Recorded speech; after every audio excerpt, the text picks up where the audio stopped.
going on, you guys? It's the one and the only Mari, and I am back with my first review for the Real Housewives of Atlanta, episode 12, A Hairy Situation.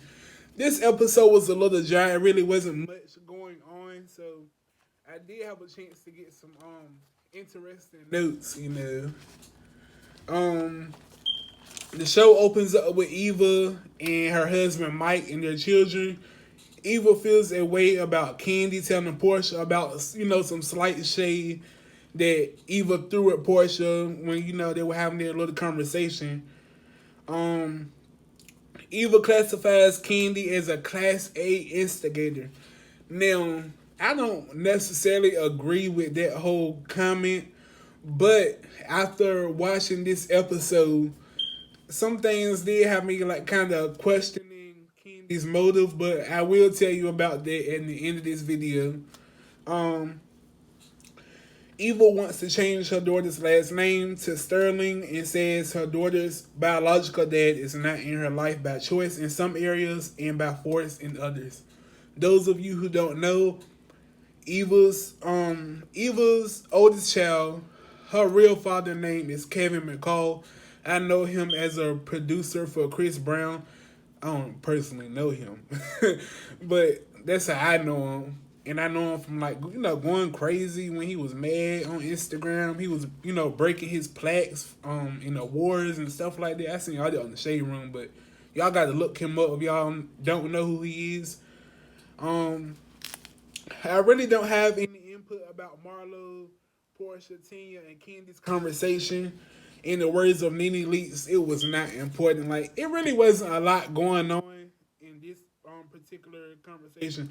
The whole episode, it really wasn't much going on. I mean, it was kind of interesting, some of the topics, but this was kind of, a dry episode. Um, Tanya reveals Kenya contacted her and said she forgot something back at the hotel and could she, pick it up for her. So Tanya says yes, whatever. So, when they're about to go back to the airport, her I don't know if that's her fiance. I think it's just her boyfriend. Anyway, he tells her, they should look in the bag and, see what's in there because when you go to the airport, you can't just take anything. So they got to make sure, Kenya ain't got no gun or, no drugs in it when they go to the airport. So, Tina looks inside the bag and she sees a phone charger and a wig. We're gonna actually talk about this towards the end of this review. But I mean, come on, don't get me wrong. Kenya has nice long hair, all of that. But I mean, we all know all of these ladies, they all wear wigs and stuff like that, except Eva, cause she really like wear braids more so. But they all wear weave, whatever. Um, so Tanya meets up with Candy, Portia, and Marlo at the spa. So she gave Candy the bag to give back to Kenya, but she pulls out the wig that Kenya was wearing. So this got me wondering, like, why would Tanya bring the wig to the spa? Like, y'all supposed to be, having a good ladies' time, whatever, and you're bringing Kenya's wig to the spa. Like, I don't understand how they do some of this stuff on camera. I mean, I get it, it's for the show, whatever, but I just feel like this was the wrong time. Like, y'all could have made up after the cameras, wrapped up or whatever. You could have gave her that, but I'll explain why Tanya gave Candy the wig towards the end of this interview. So the next scene, Eva is legally granted permission from the judge to change her daughter's last name to Sterling. This was a touching moment. Eva pretty much insisted that her daughter's biological dad really isn't in her life. So, I mean, I'm like 50-50 when it really comes down to it. Like, if he's not in her life, if he's not really, doing anything, then why should he have any say so how Eva wants to, raise her daughter up? She did say that her daughter felt some kind of way because everybody has the last name Sterling except for her. So Eva just wanted to go ahead and get that changed. But of course, you got to get that granted through a judge or whatever. He considers all the what's the good word, circumstances. um, so the next scene, Kandi tells Cynthia and Kenya about the conversation she had with the other ladies, and then she hands Kenya a white paper bag. Kenya starts laughing because she already knows what's in the bag. So Kenya was like, "Oh yeah," and it's her wig. And to sum that up, Kenya Moore was no longer here for Tanya Sam and said it's time for the shade. I feel like when you do certain things on camera, come on, it's 50-50. Some of them go too far, but it's fair game, you know. Um, Kenya said she just wore the wig for the festival.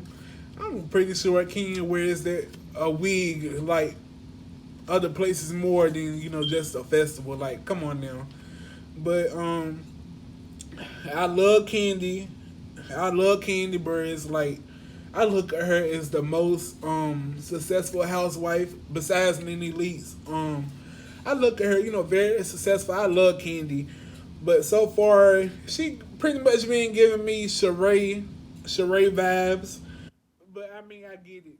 The show needs to thrive because almost no show on Bravo is bringing in the ratings like the Real Housewives of Atlanta. Um, I feel like Portia's mom. Oh, so after this scene right here, um, they go into a scene with Portia, her sister, her mom, Dennis, and his mom. So when they get to the house, whatever, Portia's mom and sister, they high key was avoiding Dennis. I feel like when you in a relationship, you shouldn't share like everything with your family and your friends because when you telling them everything and then y'all get back cool, whatever, your family and your friends, they ain't gonna forget what he did or what she did just because you forgave them. Cause then they gonna be looking at you like you stupid too. Like, what you doing? Like he or she was just cheating on you. So what you doing? But they was kind of avoiding him. All in all, they did kind of like work through it, whatever. Um, I don't know why they had Portia Mama, Miss Diane. She had on like this lavender, light purple, or gray hair. I really could not focus in that conversation because the producers, y'all know the producers, like they will put cameras on anything, like trying to be funny, just like they put the camera on Kenya's bag when her wig was inside of it and it was sitting on the floor, and they put the camera on the floor to show the bag. So I feel like I don't know why Portia Mom had that color hair, like it was just too much.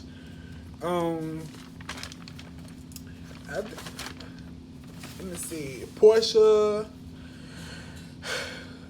I'm tired of the arguing and the crying. Like, it's a little too much. I get it. He cheated on her. He publicly embarrassed her. It's all on Instagram. It's on the Shade Room. The Neighborhood Talk, Hollywood Unlocked. It's on all the blogs. He cheated on her, whatever. But I'm here for anyone trying to save their relationship. So, best wishes and luck to both of them. Let's talk about Nene Leakes. I don't understand like what's going on with Nene. Hold on, y'all.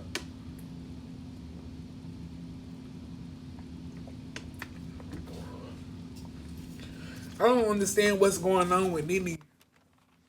Now y'all know when the season first started, Nene missed a good, I think, 3 episodes. She stated, Kenya said that she was suspended, and that's why she wasn't on the premiere episode. Nene says that she was negotiating her contract or whatever. So the producers basically went ahead and started filming, and Nene was still negotiating her contract. So I kind of do understand why she's not in some of these episodes. And plus, at this point in the episode, Nene is only cool with Tanya and Candy from the group. That's from the group. Of course, she's friends with Marlo and Marlo, Yvonne. Basically, that's it. We haven't got to the episode yet where she's, working out her issues with Portia, but she is in a good place with Cynthia, kind of, sort of. So I do understand why she's really not in the episodes right now, but I really do think it's gonna be a good season. After this episode, they showed the mid-season trailer. I feel like a lot of alcohol was involved during this season because I ain't never seen them act like this besides I think season 5. And y'all remember that time when Portia I pulled Kenya down and dragged her all across the floor. So I ain't seen them out like this in a long time. The cameras are kind of insinuating that Nene's tried to spit on Kenya from a distance, but I don't know how this is gonna play out. But you just got to keep watching the show. Like I said, you guys, this is my first review for the show. So let me know how I did, how you felt about the episode, and I'll be dropping another review for Love and Hip Hop Miami. Let me see, probably in 2 more days. So I'll be right back with another video. I brought out my favorite shirt. I love this shirt. Shout out City Trends and my favorite watch. But anyway, you guys, let me know how I did, and thank you for watching. Don't forget to like, comment, and subscribe, and tell a friend to watch my video, share it, subscribe, do all of that. And thank you.